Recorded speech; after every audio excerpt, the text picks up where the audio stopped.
Alhamdulillahilladzi wa huwal ghafurul wadud dzul arsyil majid fa'alu liman yurid. Asyhadu an la ilaha illallah wahdahu la syarikalah wa asyhadu anna Muhammadan abduhu wa rasuluh. Allahumma shalli wa sallim wa barik ala hadzal nabiyil karim wa ala alihi wa sahbihi ajmain. Bapak-bapak pengurus masjid yang saya hormati, alim ulama, tokoh masyarakat, para asatiz dan asatizah yang hadir pada malam hari ini yang tidak bisa saya sebutkan. Kemudian bapak-bapak, ibu-ibu, orang-orang tua yang saya muliakan, anak-anak kami, para pegiat dakwah dan sami yang telah menyelenggarakan acara ini. Semoga apa-apa yang diusahakan baik oleh para pengurus masjid, panitia yang sudah bertumpus lumus, diganti Allah dengan pahala yang berlipat ganda. Bersolawat kita kepada Rasulullah SAW dengan ucapan Allahumma sholli ala Muhammad wa ala alihi wa sahbihi wasallim. Semoga dengan banyak kita bersolawat, Allah nantinya akan memberikan izin kepada Rasulullah untuk memberikan kita syafaat di yaumil akhir kelak. Di hari pernikahan ayah Nabi Abdullah dengan ibunda Nabi Fatimah, di hari yang sama menikah pula datuk Nabi dengan perempuan yang bernama Halah. Jadi dari ayah Nabi dan ibu Nabi lahirlah Rasulullah. Dari datuk Nabi dan Halah lahirlah Hamzah. Jadi antara Rasulullah dan pamannya Hamzah itu sebaya umurnya, Pak. Karena datuk Nabi itu kan ada beberapa orang istri. Nah, salah satu istrinya itu Halah, anaknya sebaya dengan Rasulullah. Jadi om sama keponakan umurnya sama. Makanya Rasulullah sangat dekat dengan pamannya yang Hamzah ini. Bahkan ketika Hamzah terbunuh di perang Uhud yang ditombak oleh Wahsy atas suruhan Hindun, jadi mayat Hamzah paman Nabi itu dibelah dadanya, jantungnya itu dimakan oleh Hindun, Pak. Saking sakit hatinya dia, suaminya terbunuh oleh Hamzah di perang Badar. Jadi dia balas dendam. Telinga dijadikannya mainan kalung, Pak. Pokoknya betul-betul tragislah mati paman Rasulullah Hamzah ini. Sehingga waktu itu tanpa sengaja Rasulullah mengatakan apa, Bu? Siapa yang memperlakukan pamanku seperti ini, apabila tertangkap orangnya olehku, akan kubuat pula jasadnya seperti ini. Turunlah ayat idfa' billati hiya ahsan. Balaslah keburukan dengan kebaikan. Jadi itu dia, Bu. Bukan tidak emosi juga Rasulullah. Jadi Rasulullah itu, Bu, dijaga oleh wahyu. Makanya ketika Abu Bakar Siddiq radhiyallahu an menjadi khalifah, pengumuman pertamanya itu apa, Bu? Aku memang dekat dengan Nabi, tapi jangan kalian sangka aku bisa meniru seluruh apa sikap Nabi. Nabi itu dijaga oleh wahyu dan malaikat selalu bersamanya, sedangkan iblis selalu bersamaku. Itu bedanya, Pak. Jadi yang Rasulullah itu, Bu, tidak akan bisa kita tiru, Pak. Tidak akan bisa kita tiru.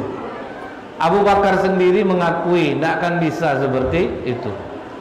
Jadi wahyu menjaga Rasulullah, makanya Rasulullah redam amarahnya. Jadi ketika Wahsy masuk Islam, Wahsy jujur sama Rasulullah. Aku diupah Hindun dengan kemerdekaan ya Rasulullah. Karena dia budak, kalau membunuh Hamzah, nanti kau aku merdekakan. Maka kata Rasulullah, aku maafkan kau Wahsy, tapi menjauhlah dulu dariku. Jadi kalau belum bisa memaafkan orang, jangan jumpa dulu. Penting aku terima maaf, jangan jumpa dulu.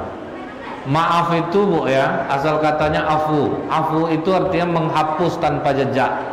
Jadi kalau kita udah maafkan orang, memang harus udah dihapus semua, Pak. Ini kadang ibu udah maafkan ibu tuh, Bu, udah, tapi asal nampak mukanya sakit juga hati saya. Ini berarti belum. Makanya memaafkan kita tuh hambar rasanya, dikarenakan apa? Belum terkikis. Belum terkikis. Nah, kemudian di saat Rasulullah lahir itu, Pak, paman yang paling berbahagia adalah Abu Lahab. Abu Lahab itu yang paling bahagia, sampai dia memotongkan sapi untuk dimakan beramai-ramai. Maka kata Rasulullah, diringankan siksa Abu Lahab setiap hari Senin karena dia pernah bahagia ketika aku lahir. Bahagia aja Rasulullah lahir, Bu. Hamzah, Abu Lahab saja yang sudah sangat kafir masih diampuni oleh Allah. Yang membuat Rasulullah sedih itu, Pak, dia tidak menyangka ternyata akhirnya pamannya inilah yang menjadi musuhnya. Itu yang membuat Rasulullah sedih. Tapi ada keringanan untuknya. Dia pernah bahagia ketika Rasulullah lahir. Begitu Rasulullah lahir, setelah dibersihkan, digendong oleh datuknya Abdul Muthalib, dibawa ke Ka'bah, diberilah dia nama yang aneh. Kenapa dikatakan nama yang aneh? Dari mulai zaman Nabi Adam sampai Rasulullah lahir, Pak, tidak ada satu orang manusia pun yang punya nama Muhammad. Tidak satu orang pun. Tahu-tahu datuk Nabi dikasihnya nama Muhammad. Bertanya orang Quraisy, kenapa engkau memberi nama yang aneh untuk cucumu ini, datuk? Kita belum pernah dengar nama ini.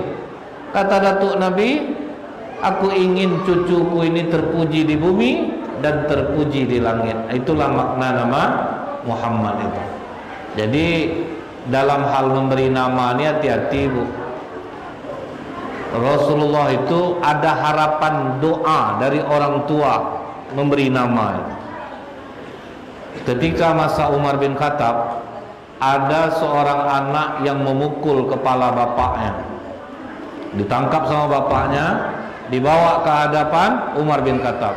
Ini anak durhaka khalifah. Dia berani memukul kepalaku.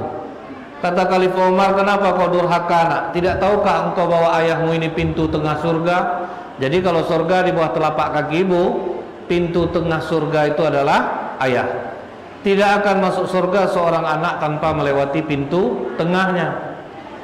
Cuman kebanyakan anak ini ngasih duit itu ke ibu, Pak. Bapak enggak. Karena dia mengatakan hadisnya, kepada siapa kami berbakti Rasulullah? Ibumu, ibumu, ibumu, baru bapakmu. Jadi dia ngasih duit ke ibunya aja, Bu, ke bapak enggak. Sampai akhirnya bapak-bapak pernah ada tuh atuk bakar dompet, Pak. Saya tanya, tuh kenapa dibakar dompetnya? Nggak ada gunanya, Ustaz. Anak saya enggak juga ngisi. Kan sedih hati bapak tuh. Makanya agak pincang kehidupan orang-orang sekarang, karena dia tidak ngasih bapaknya. Datang anak-anak mengatakan, Bu, kalau dikasih ibu kan bapak dapat tuh, Ustaz. Haram, enggak akan dapat, percayalah. Kalau bapak minta lontong, betul-betul lontong yang dapat. Enggak akan ada salah lauk, pastel, enggak akan dapat. Jadi makanya kalau ngasih ibu, kasih bapak. Cuman bapak yang cerdik dengar ceramah ini, ditanyanya ke anaknya, apa ceramah Ustaz tadi? Suruh berbakti, Pak. Kepada siapa? Ibumu, ibumu, ibumu, bapakmu. Kata bapaknya, berapa ibunya tuh? 3, Pak. Ibu kau berapa baru? 1. Berarti kurang 2 lagi. Ngomong. Disangkanya nih hadis tentang poligami. Nah tuh, Bu, ya, hati-hati memberi nama.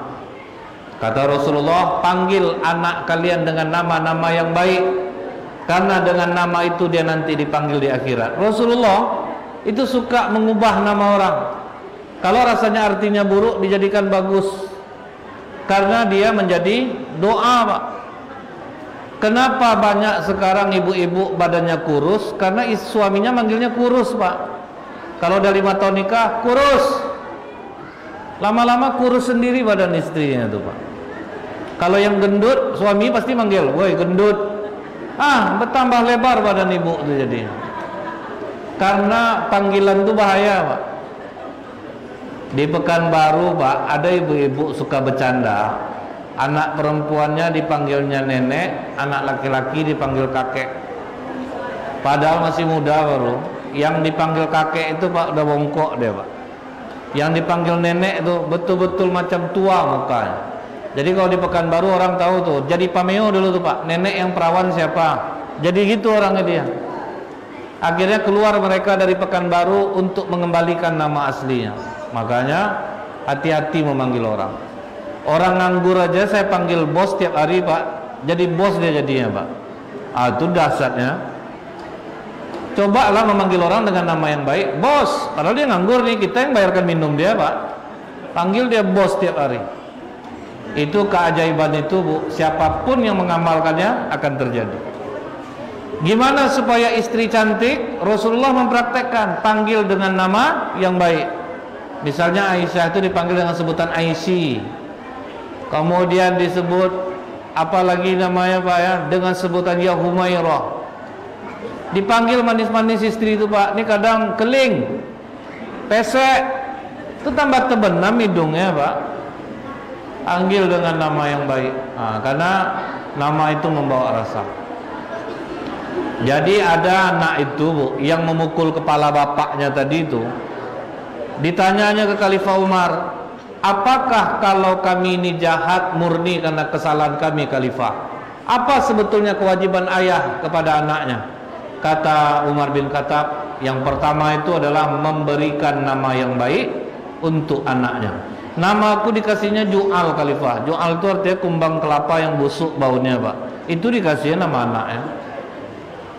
Contohnya lagi, Bu ya, ibu memarahkan anak, pulang kau dak, mati kau nanti mamak buat, pulanglah kau, mati kau mamak buat. Akhirnya dia tetap hidup sampai sekarang, hatinya mati, Pak. Dia bingung, Bu, pulanglah dak, tapi kalau pulang mati kau mamak buat. Kan bingung dia jadinya, Pak. Mau kemana dia, Bu? Dia disuruh pulang, tapi kalau pulang mati, Pak. Itu di luar ya dia lagi.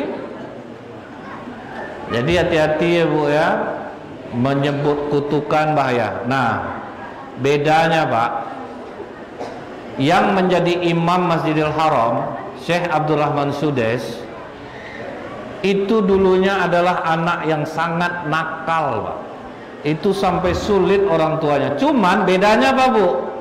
Ibu-ibu di Mekah makin kesal dia sama anak, makin bagus doanya. Jadi kalau ibunya kesal dulu sama Syekh Abdurrahman Sudes ini, dia berdoa, ya Allah, jadikanlah anakku ini imam Masjidil Haram. Bagus doanya, Pak. Kalau kita kan ngutuk-ngutuk, Bu, ya Allah cabut aja lah nyawanya, nak tahan aku nengok dia nih lagi ya. Pusing kepala aku tiap hari nengok dia nih. Jadi itu bahayanya, Bu. Makanya Syekh Sudes jadi imam Masjidil Haram. Kata-kata yang kita keluarkan nih harus hati-hati. Nah, itu mengenai nama. Setelah diberi nama, sempat juga menyusu dengan budaknya Abu Lahab. Kemudian barulah disusukan oleh Bani Sa'ad namanya. Kita perhatikan Bapak Ibu, padahal di Mekah itu onta ada, susunya bagus, kambing ada. Kambing aja, Pak, susu kambing itu 1 liter 85.000, mahal. Cuman segini lah, segini 25.000 kalau tidak salah saya. Aku ada 150 mili. Tetapi perhatikan, Bu, tidak ada ibu-ibu waktu itu yang mau memberikan anaknya susu binatang, Pak. Yang dicari adalah ibu susuan. Orang Bani Sa'ad itu, Bu, terkenal apa? Berakhlak baik, tutur katanya bagus. Mereka orang-orang yang berakhlak. Makanya orang-orang Mekah percaya kepada mereka untuk menyusukan, karena mereka tahu air susunya jadi dari orang-orang yang baik. Ibu coba perhatikan apa kata Rasulullah, Pak. Jangan makan daging 3 hari berturut-turut, akan pindah sifat hewan itu ke kita. Jadi kalau Bapak makan daging 3 hari berturut-turut Idul Adha, hari keempat darah tinggi, Pak, kolesterol naik, maka keluar binatang kita, Pak.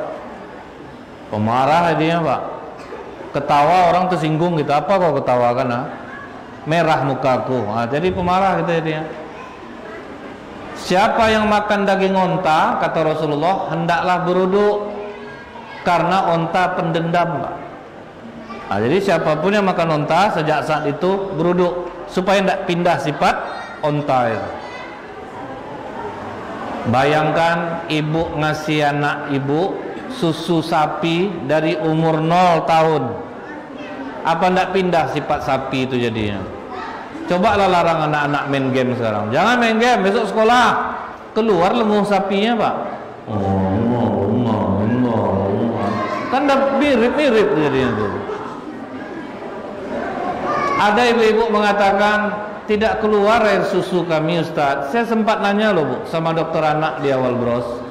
Dok, betul enggak, Dok, ada ibu-ibu nih yang enggak keluar air susunya? Kasus itu jarang, Ustaz. Karena setiap kali Allah sudah kasih amanah anak kepada seorang wanita, Allah pasti sudah persiapkan makanannya.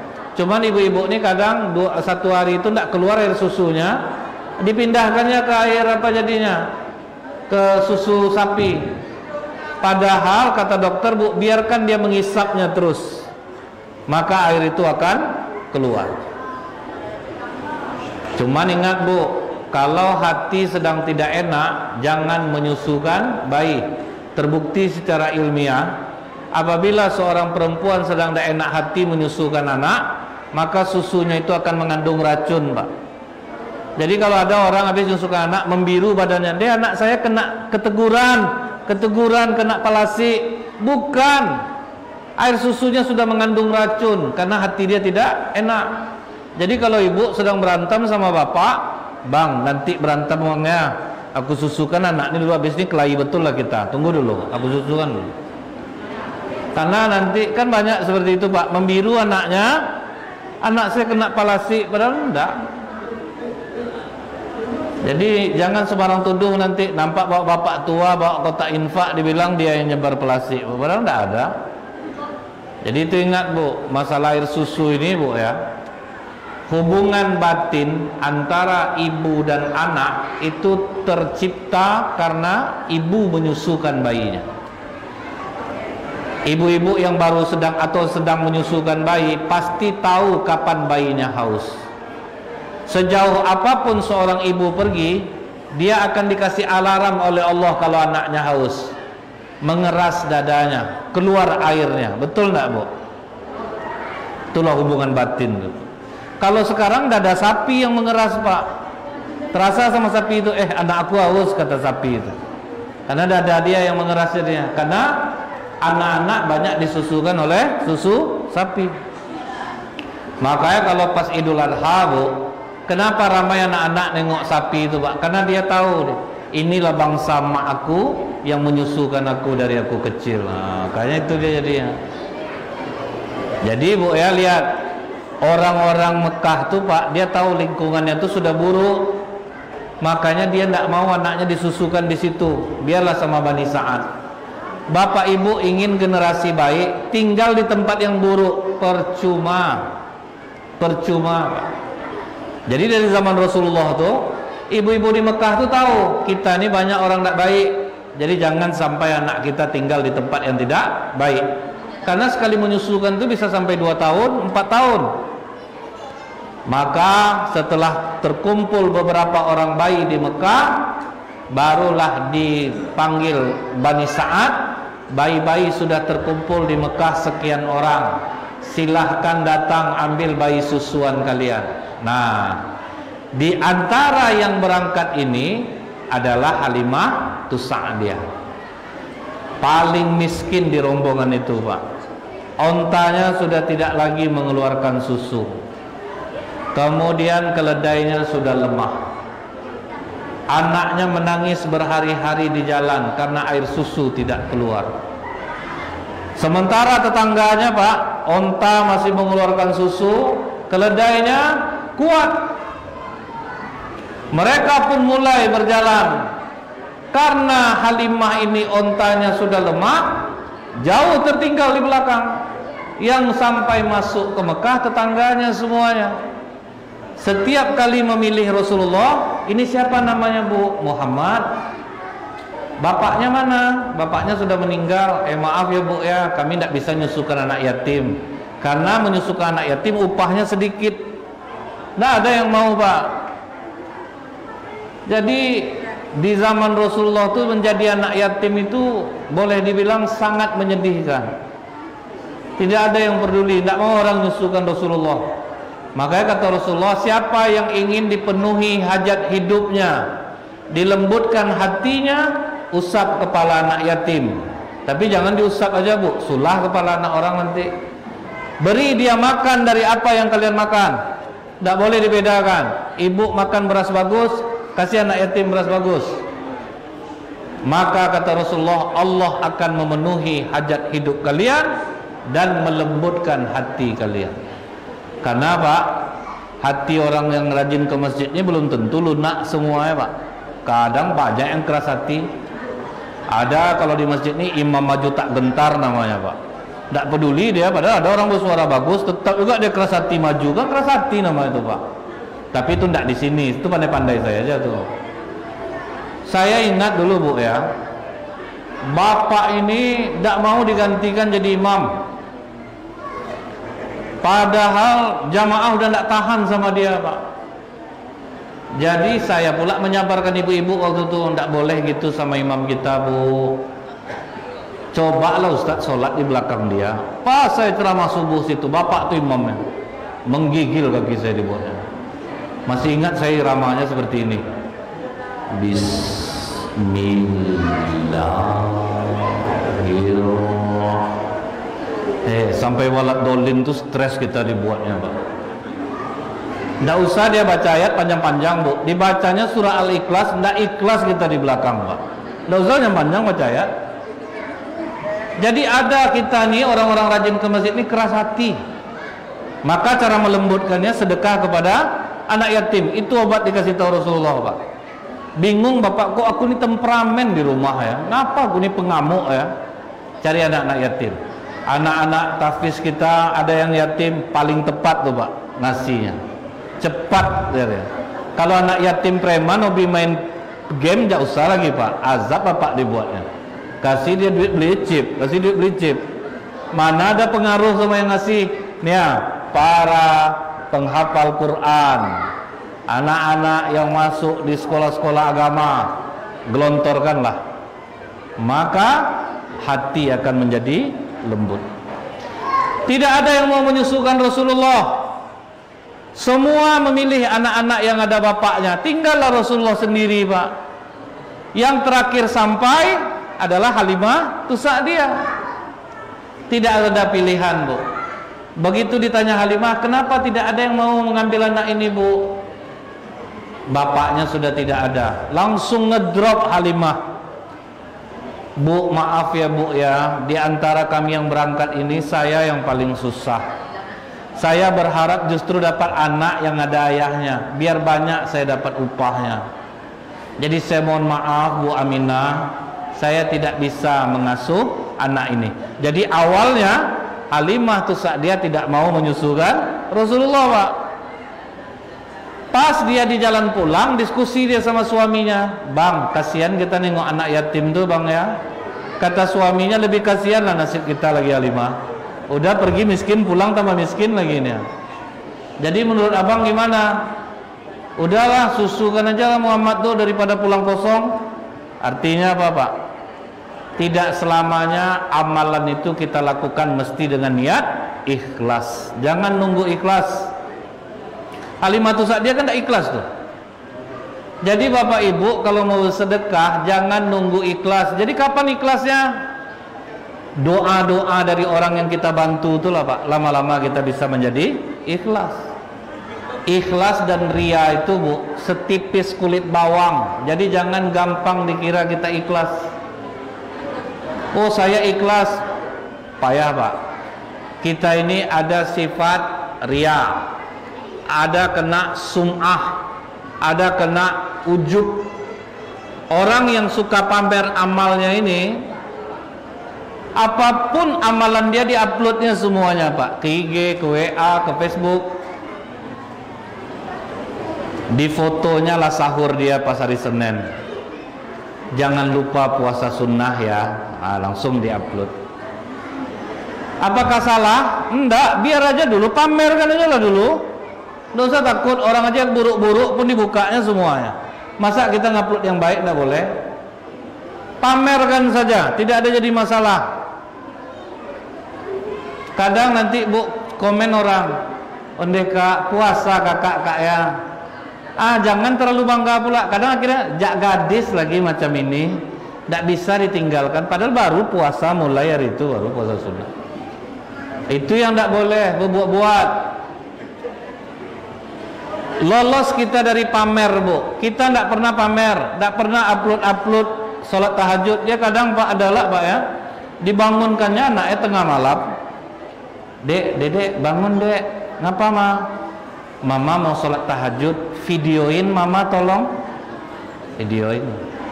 Nanti ngomong gini ya dek, ya Allah mama, udah 1 jam mama sholat, padahal baru mulai baru. Suruhnya anaknya ngomong macam itu. Nanti dia uploadnya. Tahu dia hari Selasa orang arisan, malah puasa sunat ibu nih hari itu, Bu. Duduk dia di pintu. Jadi kan pas habis arisan ibu-ibu ini kan sering makan-makan, Pak. Kak, makanlah Kak. Saya puasa. Nah, dengar orang semuanya. Sengaja tegak di pintu dia, biar tahu orang dia puasa. Puasa kakak hari ini. Udah lama, ndak bisa ditinggalkan kalau pengen puasa tuh. Ini sifat yang pertama, suka pamer. Ada orang yang tidak pamer, Bu, bisa kena dia penyakit yang kedua, yaitu sum'ah. Sum'ah itu suka dipuji. Bu, ya, saya tadi kebetulan keluar dari masjid kan terakhir.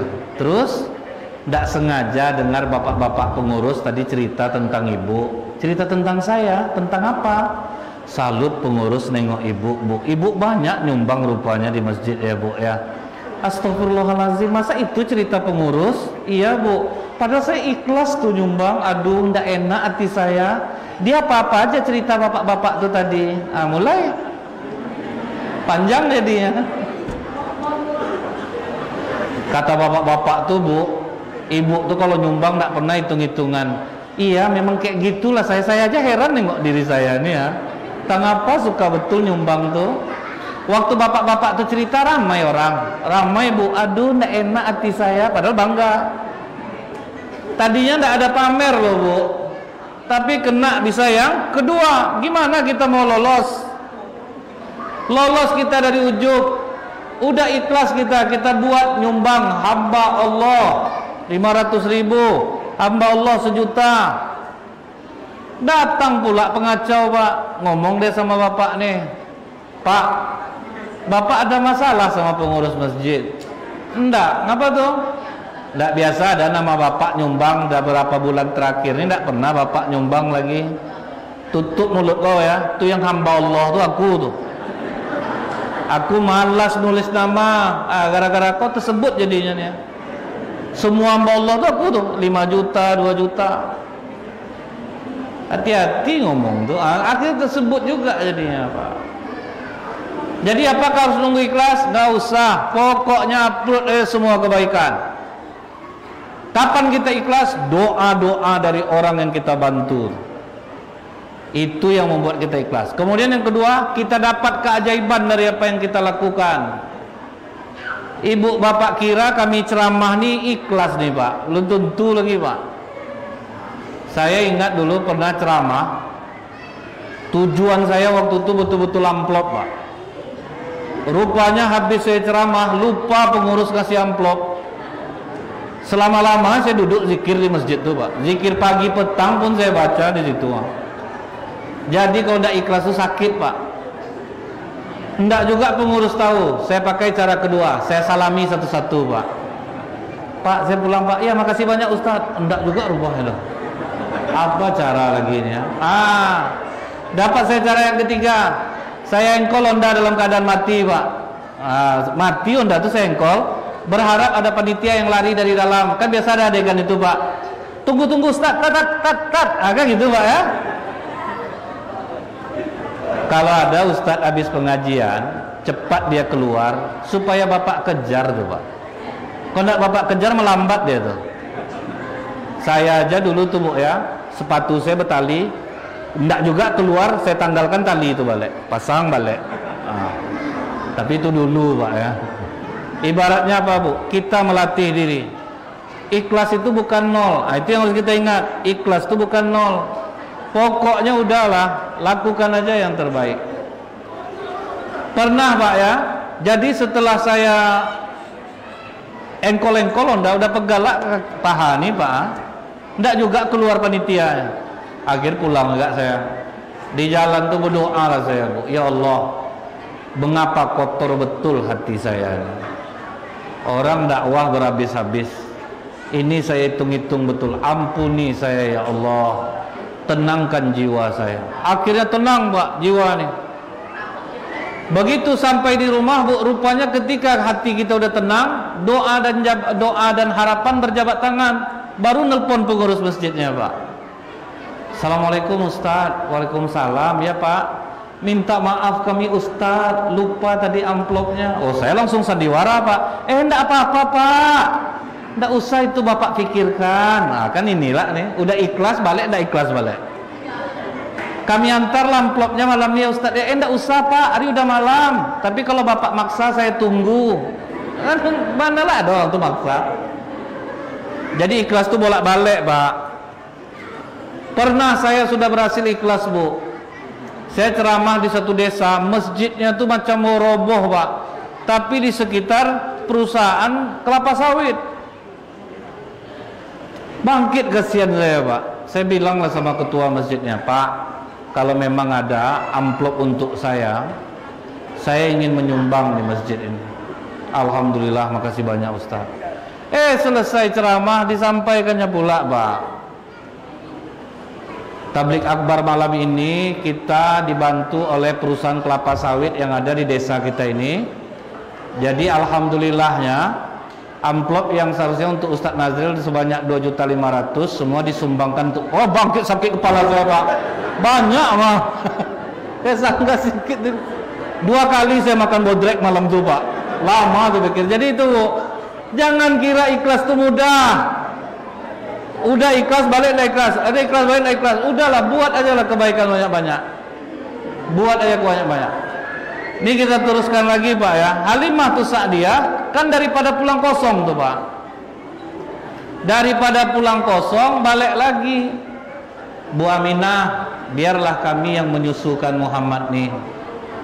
Tapi upahnya tidak besar, Bu. Tidak apa-apa, biar aja lah. Kami tidak ada duit sama sekali, Bu Aminah. Bisa tidak dikasih dulu? Oh bisa, dikasihlah sedikit.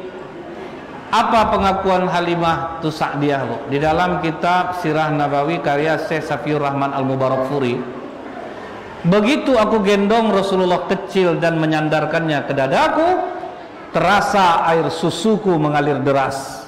Kering tadi, Pak, langsung mengalir deras. Aku susukan Muhammad kecil sampai kenyang dan tertidur. Aku susukan pula anakku yang berhari-hari menangis di jalan sampai kenyang dan tertidur pula. Begitu aku keluar, ontaku yang tidak lagi mengeluarkan susu penuh kantong susunya. Keledaiku yang lemah menjadi kuat. Dapat keajaiban.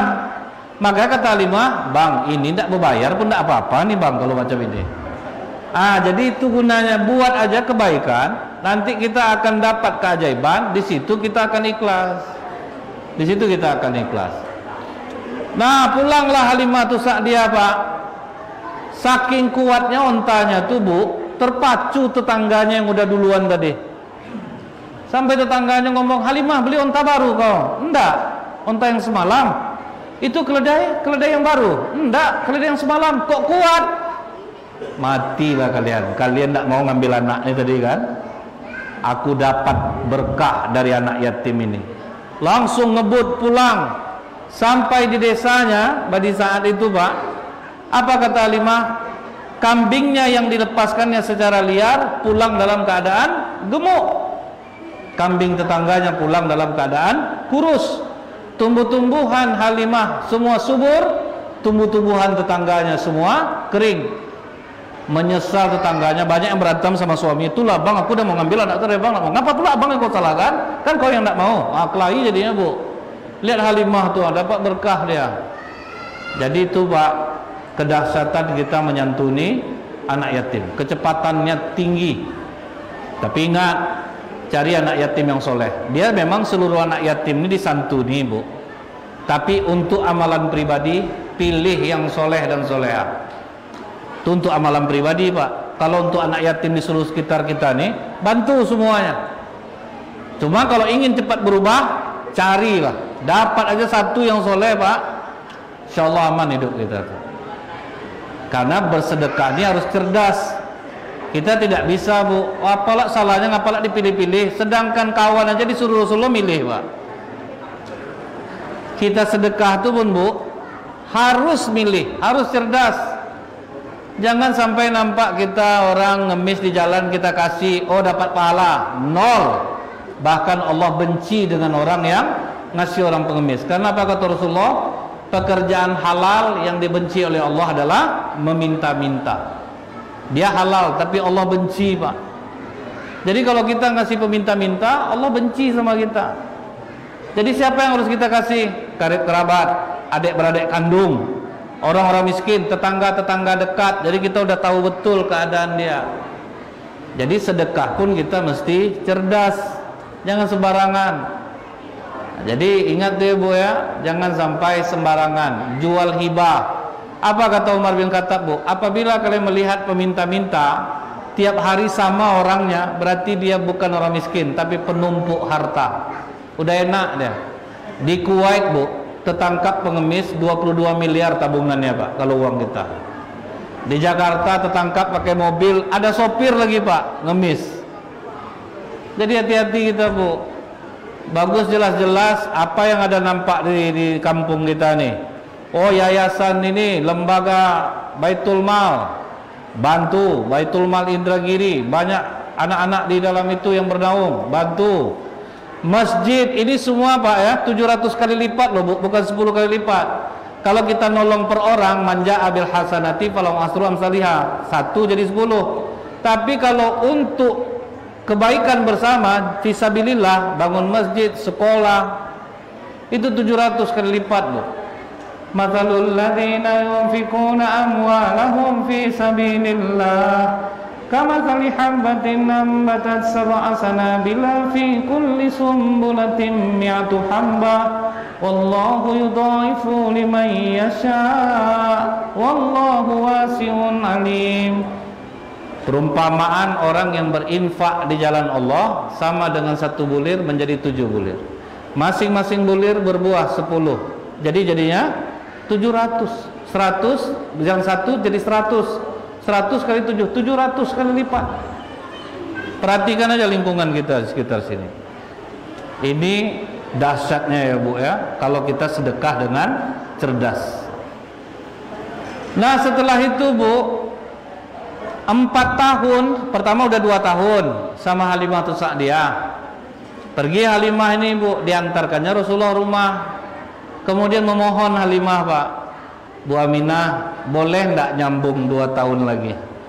Enggak usah diupah, enggak apa-apa. Berkah kami ada Muhammad di rumah tuh. Oh ya sudah. Balik lagi ke susuan Halimah. Setelah 4 tahun terjadilah pembedahan dada itu. Yang diangkat apa, Bu? Jantung Rasulullah. Jadi kita ini, Pak, sebetulnya yang harus kita jaga itu apa, Bu? Jantung kita ini. Kalau kita tidak suka sama orang, jantung kita yang berdegup. Kalau kita bahagia, jantung kita juga yang berdegup. Jadi sebetulnya segumpal daging hati yang dimasukkan dalam hadis itu adalah jantung, Pak.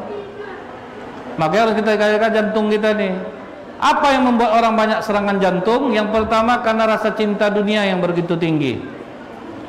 Jantung ini kecil, Pak. Jabatan dimasuk ke jantung, rumah masuk ke jantung. Apa tidak sesak jantung dibuatnya? Bawa sendal, gelisah, Pak, pergi ke masjid, sendal bagus. Akhir 1 taruh depan masjid, 1 belakang masjid. Sudah itu dia pening sendiri nyarinya balik, Pak. Kan sakit jantungnya jadinya, Bu. Ya kadang sampai orang saking takutnya ke masjid ini bulan puasa, dibawanya sendal kiri sama kiri ke masjid, Pak. Orang malingnya panik nengoknya, Bu. Kiri aja sendal orang semua di sini. Jantung lagi yang kena. Oke, jadi kalau kita ini, Bu, terikat jantung kita ini dengan dunia, itu yang membuat jantung kita itu melemah. Yang kedua, apa yang membuat jantung kita lemah? Tidur miring kiri. Kalau kita tidur miring kiri, Bu, lama-lama, Pak, jantung kita itu terimpit. Itu yang membuat dia sakit. Makanya Rasulullah tidurnya miring ke kanan, Pak. Kalau kita miring ke kanan, jantung kita kuat jadinya, Bu, sehat jadinya. Jadi ibu yang udah mendengar ini nanti tolong kasih pengertian suaminya, minta maaf ya Bang ya. mulai malam ini aku tidur miring ke kanan untuk menjaga jantung aku supaya sehat. Kata suaminya, jantung adek sehat dek, abang yang jantungan jadinya, karena kena punggung jadinya. Itu ya Bu ya. Setelah pembedahan itu, kawan-kawan Rasulullah memekik-mekik, Muhammad dibunuh, Muhammad dibunuh. Begitu Halimah sampai ke tempat itu, terlihat wajah Rasulullah lebih berbinar dari sebelumnya, dan masih ada bekas jahitan itu, Pak. Maka kata Anas bin Malik, masih berjejak bekas jahitan di dada Rasulullah. Padahal kalau malaikat itu kan bisa aja diginikan ya Pak, tapi lihat prosesnya dijahit Bu. Makanya orang kalau operasi sesar lebih aman dijahit daripada di lem. Di lem itu bisa bolak-balik Pak, luka dalam dia. Jadi lihat, zaman dulu lagi dibuat, apa salahnya Pak? Malaikat Jibril tinggal diginikan aja kan lengket tuh. Tapi tidak, tapi dijahit Bu. Itu dijahit jauh lebih kuat. Nah, dipulangkanlah Rasulullah ke rumah ibunya. Selesai dari susuan Halimah, ibunda Rasulullah ingin membawa Rasulullah untuk ziarah makam ayahnya di Madinah. Itu perjalanan lebih kurang 1 bulan. Dibawalah pengasuh Rasulullah, Ummu Aiman, beberapa ekor ternak. Terus ada orang yang mengawankan. Berangkatlah ke Madinah, ke makam ayah Rasulullah. Begitu sampai di Madinah, selesai ziarah makam, pulang. Sampai di Abwa. Abwa itu cuma 20 kilo lagi dari Mekah. Ibunda Rasulullah jatuh sakit. Apa pengakuan Ummu Aiman Pak? Aku melihat waktu itu Rasulullah hanya diam. Bayangkanlah, 6 bulan dalam kandungan, bapak meninggal.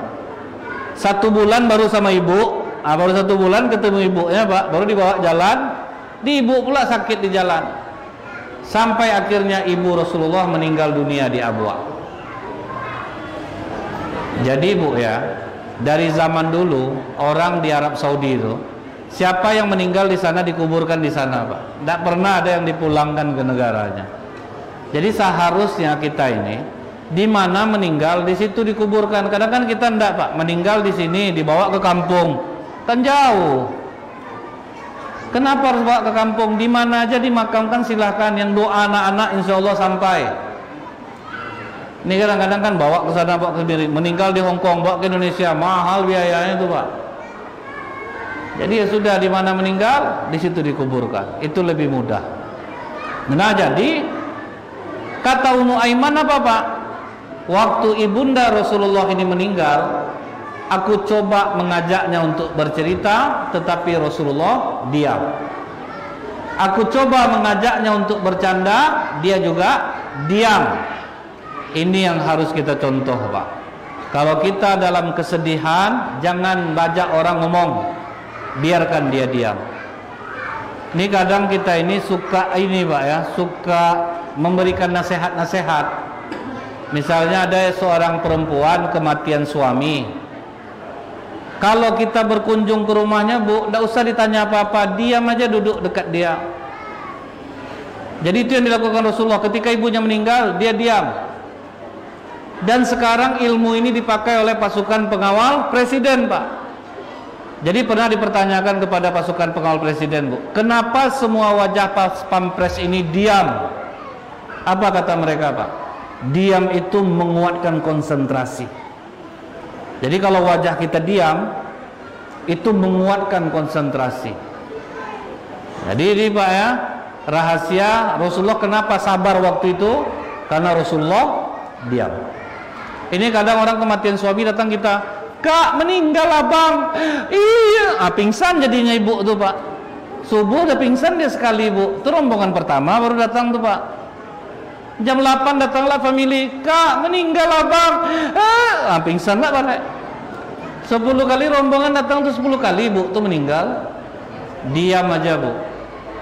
Jadi orang sedang kemalangan, duduk aja diam di sampingnya.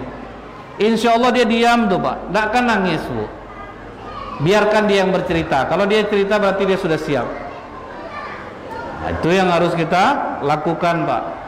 Anak bapak ibu kalau berantem dia di sekolah, pulang pasti diam. Diam dia. Kapan dia nangis? Ketika bapak tanya, "Ngapa kotor baju ini berkelahi?" Orang nggak ada salah. Padahal tadi diam aja dia. Kalau didiamkan, diam dia tadi itu. Bapak ibu sedang sakit gigi, jangan dipegang, bawa diam. Pasti tetap sakit, berobatlah. Janganlah diam lah, Pak. Berobatlah. Cuman ketika kita sakit, kita bawa diam, itu lebih mengurangkan rasa, karena konsentrasi kita lebih kuat.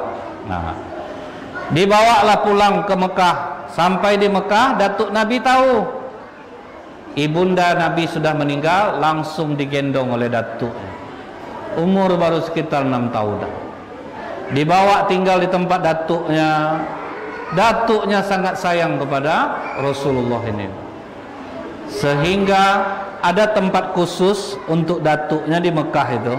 Tidak ada yang berani main di sana, cuma Rasulullah yang berani main di situ. Jadi paman-pamannya berusaha menarik ya Muhammad, jangan main di sana, itu tempat duduk datuk. Pas keluar datuknya, apa kata datuknya? Biarkan cucuku, jangan kalian pegang. Dia tahu tempat kedudukannya, jadi memang dibiarkan oleh datuknya, dia duduk di sana. Baru 2 tahun bersama datuknya, di umur 8 tahun kesedihan kembali melanda. Meninggal pula datuk Nabi. Jadi sebelum meninggal, apa kata datuk Nabi ke Abu Thalib? Abu Thalib, di antara kalian yang adik-beradik nih, yang adik-beradik kandung sama bapak Muhammad cuman kau. Jadi lepas ini nanti kalau kau meninggal, kau tolong rawat Muhammad ini dengan baik. Oke ayah, akan aku rawat Muhammad. Nah, berpindahlah asuhan kepada Abu Thalib. Di rumah Abu Thalib ini, istri Abu Thalib itu namanya juga Fatimah. Jadi jangan dikira Fatimah itu cuma anak Rasulullah. Istri Abu Thalib Fatimah. Kemudian adik Umar bin Khattab Fatimah juga. Anak Rasulullah Fatimah juga. Jadi bintinya saja yang berbeda. Sama ketika kita misal cerita tentang Sa'labah. Jadi nama sahabat Rasulullah itu yang Sa'labah itu ada 2. Satu Sa'labah bin Abdurrahman, ini taatnya luar biasa. Satu lagi baru Sa'labah bin Hatib, ini yang nakal itu Pak, yang waktu miskin dekat dengan masjid, begitu kaya lupa. Nah, jadi ada 2 nama, bin atau bintinya itulah yang berbeda. Jadi istri Abu Thalib ini namanya Fatimah. Anak Abu Thalib ini banyak. Ada Fakitah atau Muhani, ada Qail, ada Ali, ada Ja'far, ada Thalib. Hidupnya pun miskin. Jadi tinggallah di rumah itu. Waktu Abu Thalib mau pergi berdagang ke Syam, heran Abu Thalib Pak, kenapa Rasulullah ini menangis minta ikut. Baru kali itu dia menangis. Menangis dia sejadinya, aku pengen ikut paman, aku pengen ikut. Akhirnya tak tahan pamannya Bu. Padahal perjalanan 6 bulan tuh Pak, pulang pergi. Apa kata Abu Thalib? Fatimah istriku, kemasi baju-baju Muhammad, aku akan bawa dia ke Syam. Nah, dibawalah Rasulullah ke Syam. Apa kata Abu Thalib? Betapa cerianya wajah Muhammad sepanjang perjalanan itu. Begitu sampai di Syam Pak, disuruh Abu Thalib, tolong jaga keponakan aku mau dagang dulu. Setelah selesai dagang, ada seorang rahib yang bernama Buhairah yang menyaksikan Rasulullah ini dari awal datang ke Syam. Apa katanya ke Abu Thalib? Tolong bawa anak itu ke atas, aku mau mengajak makan. Nah, dibawalah Rasulullah ke atas. Abu Thalib melihat keduanya terlibat pembicaraan serius Pak. Apa kata Rahib Buhairah ini? Aku melihat di saat kau berada di jalan ingin masuk ke Syam, awan selalu menyertaimu. Pohon-pohon, batu-batu bersujud dengan kehadiranmu. Bolehkah aku melihat punggungmu? Kata Rasulullah, boleh. Karena Rahib Buhairah ini dia ahli kitab Pak, jadi dia tahu ciri-ciri kenabian.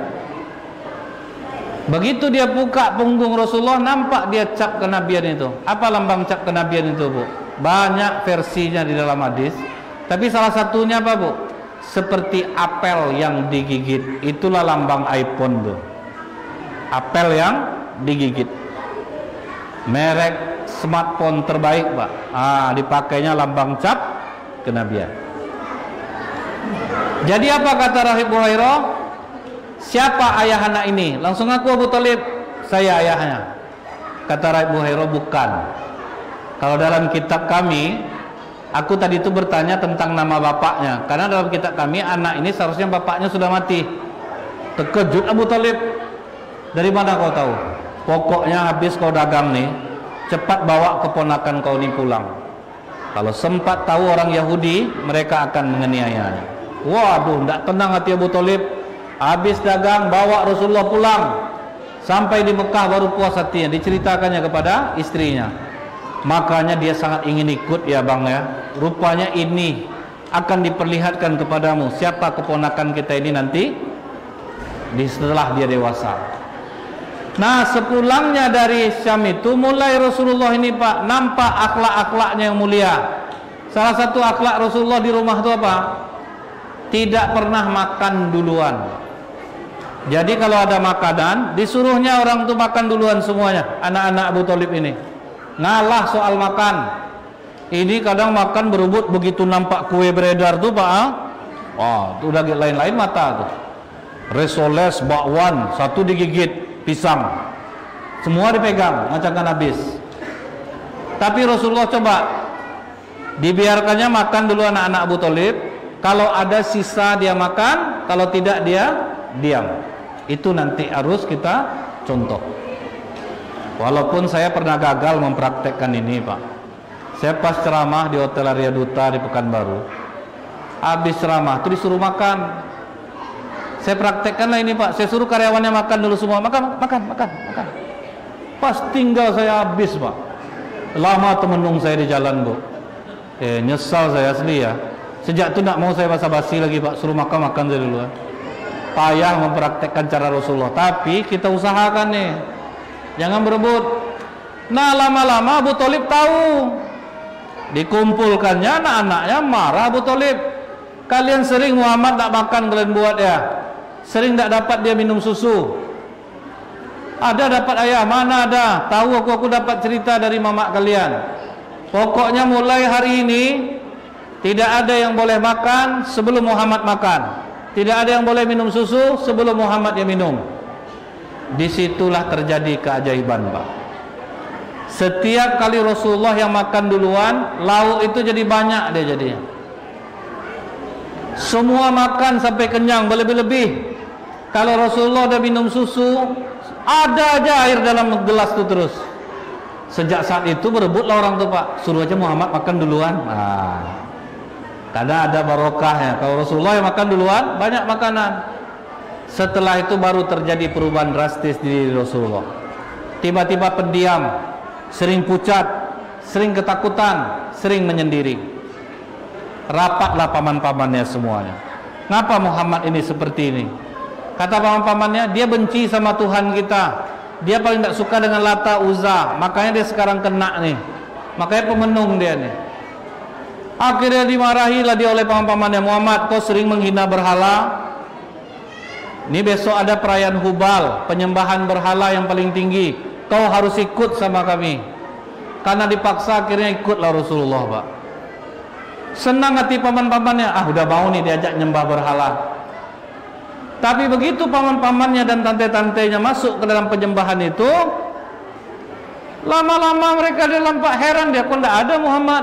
Ditengok di rombongan anak-anak, tidak ada. Dicari-cari di sekitar situ, tidak ada. Akhirnya mencari semua tantenya, paman-pamannya, Bu. Terkejutlah paman-pamannya ketika melihat Rasulullah sembunyi dalam keadaan takut. Ditanya oleh pamannya, kenapa kau di sini Muhammad? Aku tidak bisa masuk. Ketika aku mengarah ke sana, ada sosok tinggi putih besar mengatakan, mundur Muhammad, jangan masuk ke sini. Jadi Jibril menampakkan wujudnya. Makanya Rasulullah lari. Sejak saat itu paman-pamannya mengatakan, Bu, kita tidak usah ganggu lagi Muhammad. Dia memang punya kelebihan sendiri. Jangan kita ganggu dia. Di usia Rasulullah umur 12 sampai 14 tahun, Pak, terpikirlah oleh dia membantu pamannya. Apa katanya ke pamannya? Paman, carikanlah aku orang yang punya kambing untuk aku gembala, paman. biar aku bekerja. Jadi itu umur 12-14 tahun bukan di warnet mainnya Pak, mau membantu keluarga. Jadi kalau anak bapak ibu umur 12-14 tahun pengen dia berusaha, biarkan, walaupun rugi biarkan dia. Dia mau katanya mau jualan-jualan, biar aja dia jualan. Janganlah kita gini kan, tidak usah jualan lagi, percuma aja, rugi nanti. Kan bisa minta duit sama mama. Bahaya anak tuh jadinya. Gunanya apa Pak? Kalau umur segitu dia udah berusaha mencari uang, dia tahu mencari uang itu susah. Jadi bapak ibu aman nanti, dia tidak akan maksa minta duit lagi Pak. Dia tahu cari duit itu susah. Nah Rasulullah dicarikan oleh pamannya orang yang punya kambing yang baik mulutnya, yang tidak jahat. Dicari kambing, maka Rasulullah bertemanlah dengan pengembala-pengembala kambing. Waktu dengan pengembala kambing inilah Rasulullah rusak Pak.